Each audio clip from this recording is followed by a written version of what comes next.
Something that we need to reckon with as a society is the fact that bad people can also be abuse victims.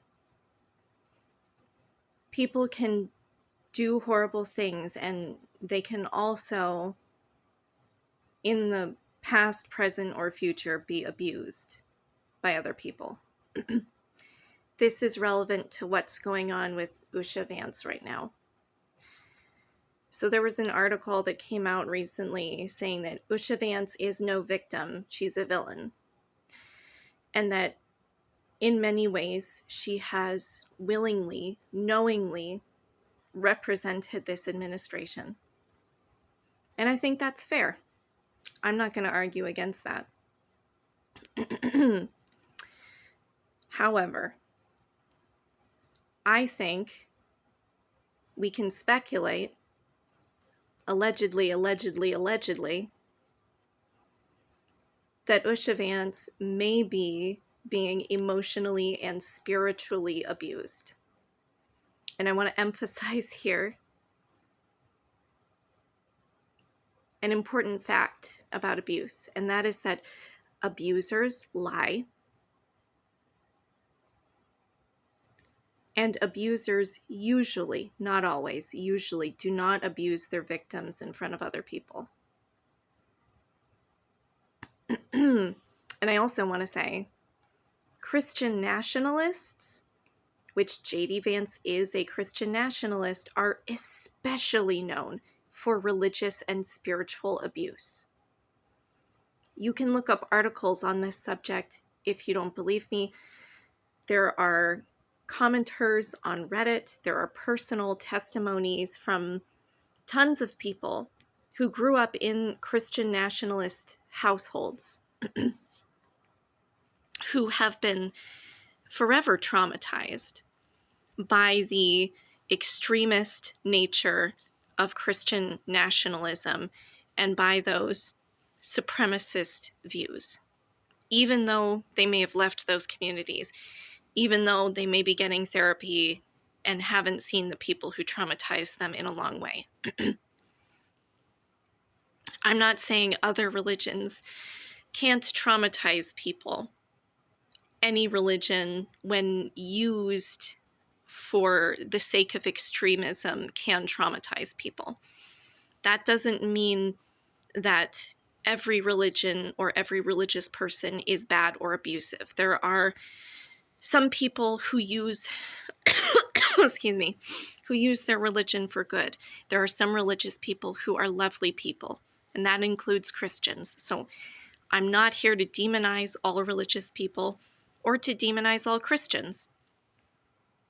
If you don't know what Christian nationalism is, I'm telling you now, one creator you need to go find on YouTube right now is a woman called Life Take Two. She comes from an extremist Christian nationalist background, and she only recently, relatively recently, about 7 years ago, left that faith.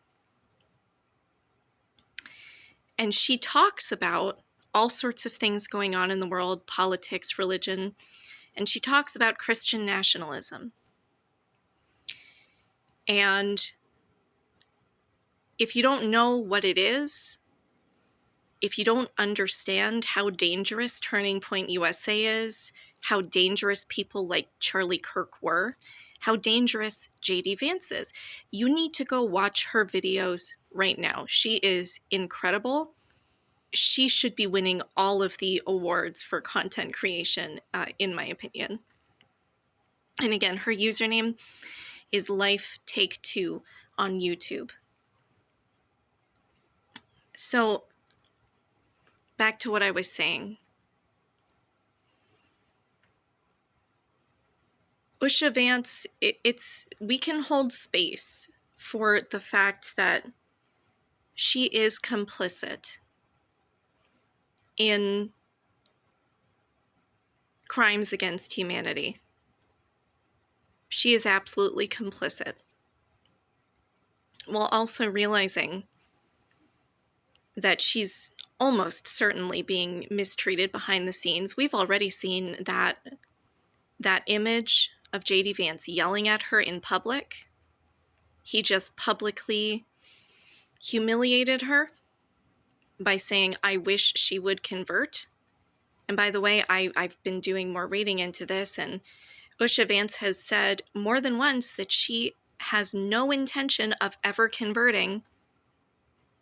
So this is clearly not an ongoing discussion where Usha is open to changing. This is something where Usha has already put her boundaries up, and J.D. Vance is violating those boundaries. That is abuse.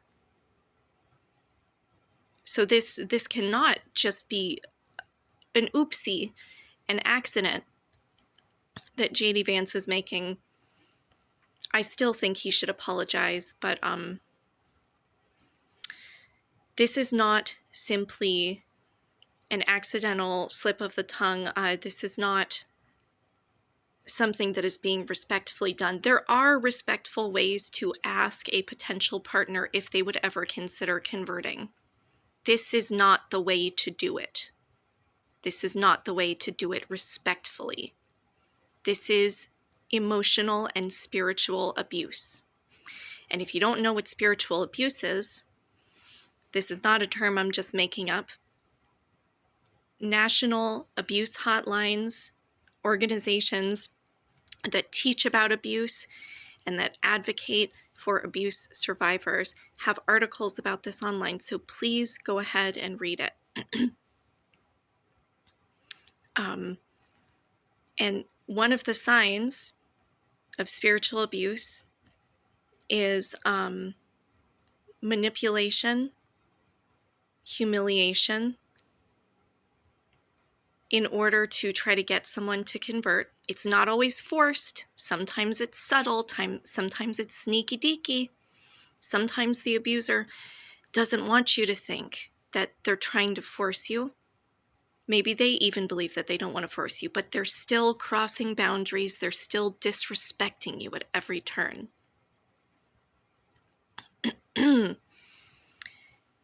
They also, especially in private, might say things that make you feel bad about your religious or spiritual beliefs.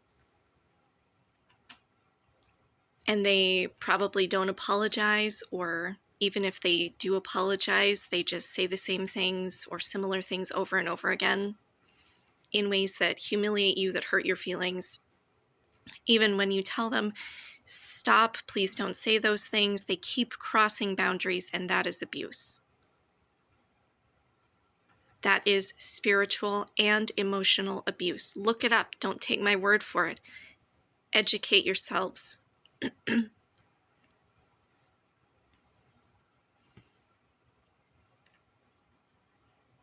But, I mean,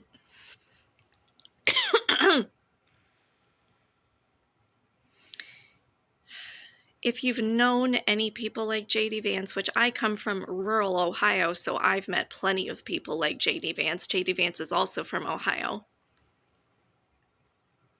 Shit, it's possible I was even in the same room with J.D. Vance at some point when he was younger.